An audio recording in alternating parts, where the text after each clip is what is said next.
Councillor Russell Perrin, leader of Harlow Council, we're at the end of January already, but so I guess it's a sort of new year question though. What are your main ambitions, targets, hopes as leader of the council for 2023? Well, the first thing we're looking at is forming our budget for next year. So that's what a lot of me and my team are focusing on at the moment. But beyond that, we're still getting on with our the things we set on our corporate strategy, which is regenerating the town. Making sure that the housing stock is in a fit and right and proper state, and we're doing a lot there. And as I spoke to you before Christmas, the temporary roofing repairs and the state of the roofs, which have been in decline housing stock for a good decade now or so, and we're getting on top of trying to make sure that's safe, secure and watertight. We're doing make good progress on that. We're also pushing forward with our council house building programme, so that's pushing on a pace, and continuing to reform the council so we can better deliver services around the environment and make sure we meet our climate change commitments. So there's a lot going on here at the council. How challenging is the budget going to be? We're pretty much there. It's not been easy. We've had a massive spike in inflation, energy costs have gone up, the same as everybody else. But I think you'll be pleasantly surprised when we bring the budget forward in a few weeks' time. There's been a number of issues going on, and I guess yesterday or this morning I ran a story about Joseph Rank House. Now I know you don't own it, and it's not council, etc. But and 100, up to about 200 people or so are going to be made. Technically, they will lose their home because it's going to get demolished. What role can the council play in that, if at all? Well, we've been assured by the owners of Joseph Rank House, who we've been in contact with, and they've been talking to us, that none of the people that live there at the moment are going to be made immediately homeless or be asked to leave immediately. This is something that the owners of the property are doing over a number of months. And we understand it's following a survey by a number of surveyors, and they found an issue with the building. So all the council will do at the moment is continue to talk with the owners and with the residents to make sure that they're properly supported and to be there to offer advice about next steps for moving on. But as I say, it can't be nice for anybody that's living there being asked to leave their home. So just on a purely human level, I sympathise with them entirely. But all the council can do at the moment is make sure that those people are properly supported and they're getting the advice they need to be able to make the right decisions going forward. Because I really should have started with the good news story regarding development and regeneration. So they're levelling up money for the cultural quarter. You must have been delighted. Absolutely fantastic. And I've said it a number of times and I'll say it again here. I'm really grateful to the council officers that have worked extremely hard to bring that bid to fruition. Our local MP, Robert Halfon, who's been an absolute stalwart in helping us get that bid, and also to Councillor Swords, who's led the team from the political side here to make sure that we get that bid across the line. So I'm really pleased, and it's a really good news story for the town to get more investment into the town. And it gets us that next stage closer to bringing forward our regeneration plans, which are once in a generation. Couldn't be more over the moon about it. It's brilliant. However, if there's a criticism in any story I tend to do regarding regeneration or the structure of the town, is people say, I can't get to the town because I'm not going to risk driving into a pothole. That's a real headache, isn't it? It is a headache, and it's a headache because you're being let down by your friends in Chelmsford, aren't you? Yeah, but as I said the other day in my statement, and I don't think it's anybody that travels around the country knows this isn't a town issue, this isn't a county issue, this is a national issue.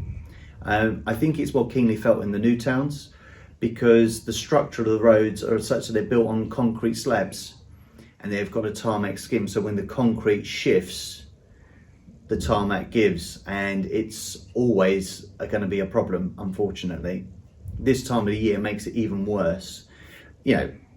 Nobody could stand in front of a camera or say to anyone and say, oh, we've got brilliant roads. We haven't. They're in a poor state. All we can do locally is to continue to push county to make sure that they make the necessary funds available to keep on top of the repairs. But, the county councillors here, they do a good job of trying to push their case, and the county council gave them a discretionary fund to be able to go round and make sure that potholes in their area, I suppose a form of devolution, the ones that fall outside the normal standard definition are getting done as well. But it will never ever stop, and all we can do is to keep on pushing and making sure that we're getting our fair share of the pie. And you know, I would just say, you know, the roads haven't suddenly, in the last 18 months of there being a Conservative administration in the town hall here in Harlow, suddenly deteriorated. In fact, the level of work and activity can be seen on the council, the Essex County Council website, and you can actually log on and see the amount of work that's going on the roads, and it's quite large. But it is a frustration of mine because we're doing some great things, and every time we do something great, everyone always says, but what about the potholes? What are you doing about potholes? Just got another 20 million for town centre. What are you doing about the potholes? Just got sponsorship for roundabouts, so that the local taxpayer does not have to pay to maintain their roundabouts. What are you doing about potholes? Just sorted out the temporary roofing situation that the previous administration had left untouched for almost a decade. What are we doing about potholes? All I can say is we will continue to lobby the county council. We will continue to work with them to see if there are better, newer ways that we can help maintain the roads. But you know, that's all anyone can do, I'm afraid. You did have a portfolio holder for roads, which I guess includes potholes. Was it potholes reason that he quit?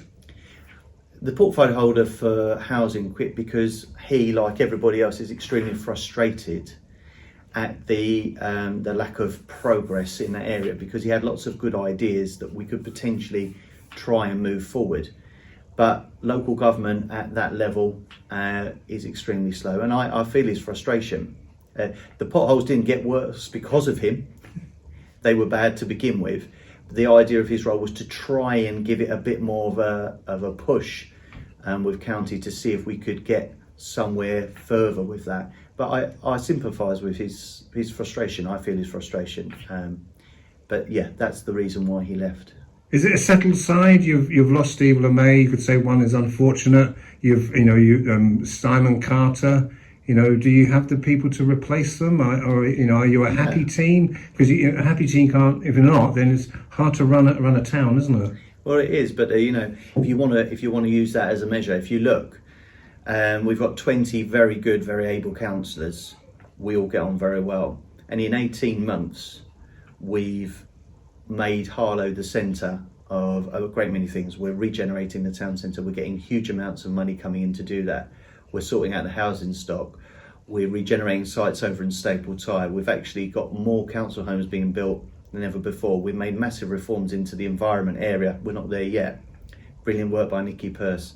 You've got Alistair Gunn working on the climate and doing some really great stuff around procurement, making sure that we're getting the best value for money that we can. We've got Councillor Leppard, who works very closely with me in terms of making sure that the council finance is being used efficiently. And we delivered the biggest council tax cut in the UK last year for our residents.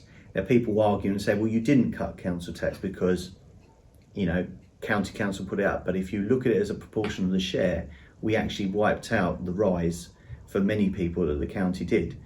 All of those things have been achieved in short order, and that's because we've got very talented people on our side, very committed people, and we work well together as a team. You contrast that with 10 years almost of Labour rule, where we didn't have any regeneration in the town. The roads were still bad.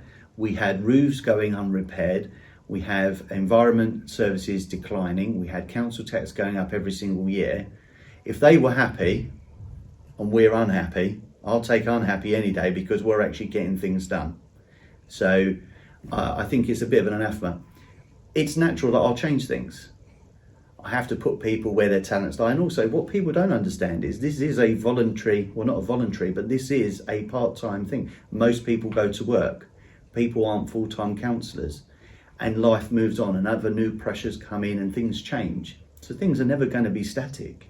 And it's not like being in London, where somebody is no longer this portfolio and it's a massive scandal, and this is, you know, things change, people move around, you know, and it's natural for that to be. We're doing an awful lot of good in this town, but we've still got a lot more to do.